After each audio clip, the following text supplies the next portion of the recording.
All right, guys, I just want to start off by saying I appreciate all of you being super patient with me. This has been a really rough couple of weeks between getting sick and having the kids' baseball season kind of getting close to wrapping up here, and just life and work getting insanely busy. So kudos to all of you guys who have kind of hung in there. I appreciate all of you guys for being here. So that being said, let's talk about tabletop gaming. Tabletop gaming, something that I haven't done a whole lot of in my life, but you know, if I had the time, the money, and the ability, I would absolutely have loved to have gotten into Warhammer, BattleTech, a lot of these, because they seem like amazing hobbies with years of lore and care put into them. Unfortunately for me, never had the space, the time, or the funds to really get into it. But, you know, we've seen a lot of things that have become like these really cringe wokathons with the tabletop crap, like this article from The Gamer here talking about how Tomb Raider's upcoming RPG has you defending artifacts in the name of Lara Croft. And you remember they did this lore swap, this canon swap, where now she's no longer going to be raiding tombs. She's going to be preserving historical artifacts of these ancient cultures and protecting all of them rather than raiding tombs. So basically, it's Tomb Raider, except no tombs are being raided. So, okay. And of course, you know, there's been a lot of discussion about Lara Croft's character in several of the games and adaptations and remakes where they've tried to defeminize her, de-emphasize her assets. And now, of course, we have these weird Gen Z looking characters, the head-shaved lesbian black overweight amputee, the guy with the man bun. Just the whole thing is getting really cringe. Okay, another tabletop that nobody's going to buy. More importantly, though, BattleTech is one that we've had a lot of horror stories come out of regarding what they have done to the fan base, what they have done to the game itself. And unfortunately, BattleTech was basically the tip of the iceberg for what was coming for Warhammer.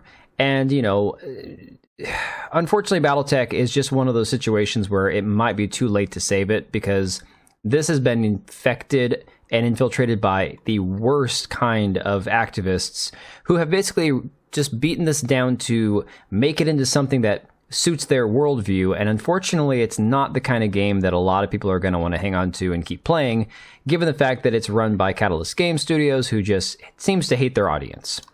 We're seeing this now with Wizards of the Coast, Dungeons and Dragons, and unfortunately, Wizards of the Coast is, you know, it's more commonly known as Wizards of the Woke at this point, given the fact that that company has gone exceedingly far left just to appeal to the activists on Twitter, when the reality is we've seen that a lot of these people don't actually spend their money.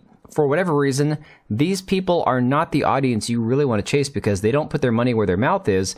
They just want to screech at you with like a bullhorn on Twitter, and then once you give them something that they want, they don't show up. They don't put their actual time and energy and funds into these hobbies. So we see here this tweet from the Basic Expert saying, "The fighter on the red box cover is now female, and I'm told it has, quote, always been this way by supporters of this." And what he's talking about is this iconic image right here. Now, the funny thing is, I never really got into Dungeons & Dragons, but I know this image. Like, this is burned into my brain. I remember seeing this, like, off and on throughout my childhood. Well, essentially now what they're trying to tell you is that this dude here has always been a woman. And going so far as to saying that you're just a bigot if you don't agree with this, and you're just a misogynist and all that. You can even see the miniature that is posed in the iconic pose of the warrior in the art, and yet it's supposed to be a female, supposedly. So according to Wizards of the Coast, Dungeons and Dragons, that is the case. That is a woman. Although the artist behind it, Larry Elmore, says otherwise. Ironically, you have the artist himself here saying, "I recently was asked a question about the ancient red painting I did for the cover of the Red Box edition. Did you paint a male or a female? It's a man." Gary, the person he did the art for, he said didn't know what he wanted. All he wanted was something simple that would jump out at you. He wanted a male warrior. If it was a woman, you would know it, for I'm pretty famous for painting women. For this specific painting, while I hide the face of a warrior so it's anonymous, it was painted as a man. You can interpret it however you want, for that is the magic of art, but I am answering a question that was asked without context. Now, the dragon, on the other hand, then he goes, okay, whatever. Just to be clear, the thing that I love about D&D was that anyone could be anything in this game, male, female, both, neither. It does not discriminate. It's a game of imagination. You can be and do whatever you want. And that's fine, I guess, but, you know, he's saying without, you know, under no uncertain terms, is this supposed to be a female? He painted a man, okay? That's just the way it is. But it's not enough for these people. These people have to see exactly what they want in these situations. Neon, because they linked Neon from Clownfish TV's video down here, he says, this was after Wizards of the Coast employees threw shade at the, quote, white dudes from the Midwest who made the damn game in the first place. This is how they chose to celebrate the 50th anniversary of D&D. The disdain they have for the original game designers and players is palpable, and that's 100% true. But it's not just D&D, it's not just these other games. Warhammer, by far, is getting hit the hardest, in my personal opinion, because while these other games, these other tabletops, these other stories, the IPs, have been badly beaten and infected with the woke mind virus, Warhammer seems to be creating the biggest fuss, due to the fact, in my opinion, that I think it has the overwhelmingly largest fan base of moderate, conservative, semi-right-leaning people who are saying, hell no, you're not doing this to my game. So you see these articles from Park Place talking about Magic at the Gathering, and Warhammer artist Paul Scott Canavan says he wants to track down and string up loved ones of people he disagrees with. This is somebody, again, who did art for Warhammer, saying that it's okay to string up family members of people who have different opinions of you. Warhammer 40k novelist James Swallow confirms he included gender transition propaganda into his Iron and Bone story. Games Workshop villainizes political pundit Carl Benjamin, aka Sargon of Akkad, in Warhammer 40k. And this has all been basically stemming from this ongoing debate about whether or not you can have female space marines, which they have essentially decided to retcon and gaslight the fans over this whole thing about female Adeptus Custodes. That has resulted in Warhammer hemorrhaging funds. Now, I'm not going to say that they are, quote, going out of business or that the end is near or whatever, but it is obvious when you look at these articles like from PC Gamer here, talking about the amount of times and the amount that they've had to increase the prices of their products over the last several years, things are not going well. So if you just go through this article right here, they say in what has become an annual tradition, Games Workshop has announced an across-the-board price increase to its miniatures for the popular Warhammer tabletop games. Games like Warhammer 40,000, Age of Sigmar, and the recently launched Warhammer The Old World are titans in tabletop miniatures, but are often lamented as some of the most expensive miniature skirmish games that you can play. And that's 100% a large problem with Warhammer. It kind of keeps out a lot of people who can't afford to get into it because of the starting cost. The complaint isn't without merit, but the high prices also aren't without reason. Games Workshop miniatures are certainly some of the most detailed, impressive ones you can buy, with by far the most varied range of models. See, I'm not going to apologize for a company overcharging on their items. Yeah, I get it, they're detailed, but let's be fair. The markup on this has got to be pretty insanely high. So it says in a post primarily titled 2024 pricing update on its Warhammer community website, Games Workshop announced that prices will increase between 3 and 5% on many of its products, varying depending on what they are. The price for some products won't increase: paint pots, paint sets, White Dwarf magazine, etc. The 2022 price increase was a major point of pain, with the cost of miniatures rising by around 5% across the board. Books, scenery, resin minis rose 10%, and metal miniatures spiked a whopping 20%. In 2023, the rise was an average of 6% for plastic miniatures and another rise for resin miniatures. So we have seen price hike after price hike after price hike for the last 3 years in a row, and it makes me wonder, what is the overarching theme behind all of this?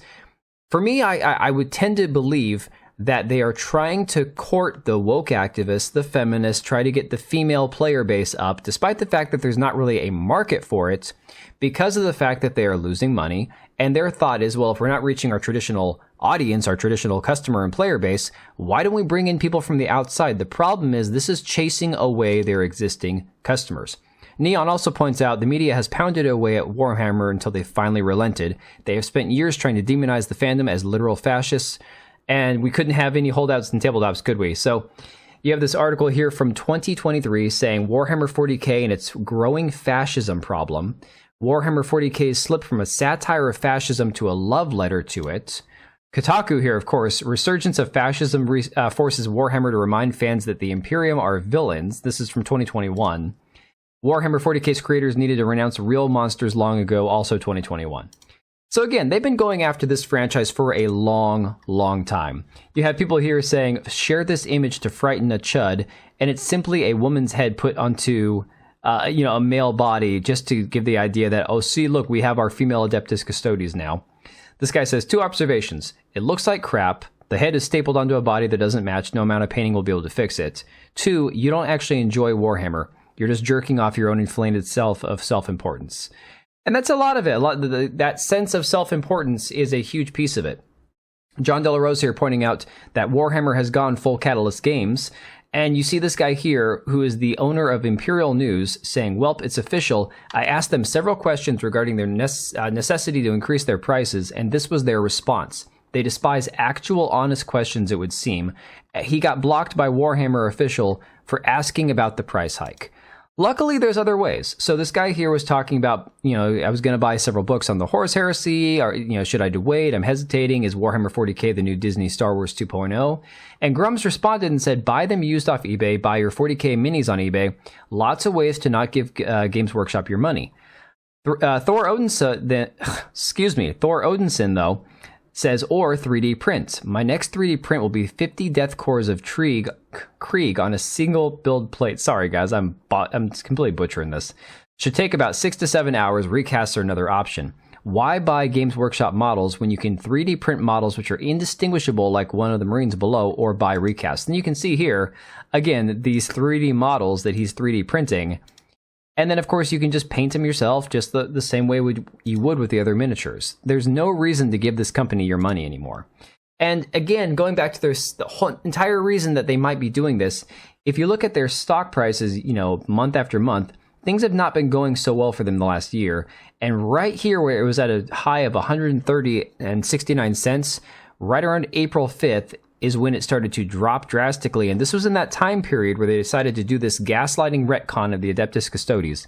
So I think a lot of this is entirely trying to court that weirdo far left woke activist group to bring them to this hobby, hoping that will bring them a small extra bit of income, which unfortunately, in my opinion, I don't think is going to generate any business, because honestly, these are not people who put their money where their mouth is. They don't spend their money. They just want to infect your hobby, infect your games, infect your pastimes, and say, the way you're doing things is wrong. Here's why. You need to change it and fix it, for representation's sake. But then when you put that representation in, they don't show up. Think about that game Zao, that game that was made by the dude who is from South Africa, or Africa, I think. The game seemed fine, but nobody's playing it. Because despite the fact that they say that there's a market for this sort of game, a market for this audience, nobody showed up for it. So that's all I have on that. Let me know what you guys think about all this down below, and I will catch you later. All right, and if you made it this far, thank you so much for watching the video. Thank you for being here. I do have 2 channels, Minimal Effort Podcast, as well as my gaming channel. I do have a Twitch and Kick for my gaming channel. We do live streams over there occasionally, maybe once a week. And then if you are in the market for a new PC, make sure to check out Meta PCs. Click the link I have down below. Use code TBO at checkout for a special discount. Thanks again for watching, and I'll see you next time.